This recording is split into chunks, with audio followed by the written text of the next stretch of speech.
გაჩნია ახლა მესამე მსოფლიო ომში, რაც გულისხმობთ, პირველი მსოფლიო ომის დროსაც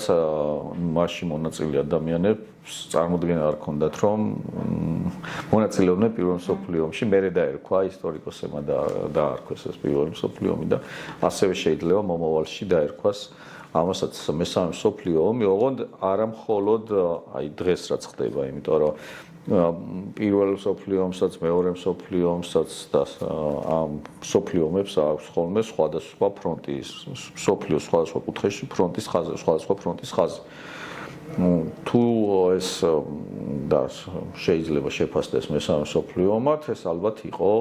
რუსეთის მიერ უკრაინას შეჭრა, იმიტომ რომ დაირღვა საერთაშორისო სამართალი და ერთმა ქვეყანამ მეორეს ქვეყანას ტერიტორიული პრეტენზიები წაუყენა და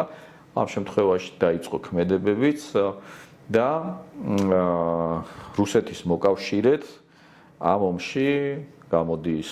ირანი, რომელიც ჩართული არის ახლა ამ დაწყებულ ომში და იქით უკრაინის მხარდამჭერია დასავლეთი მხედველობაში მაგ არა მხოლოდ ევროპული ქვეყნები, არამედ შეერთებული შტატებიც და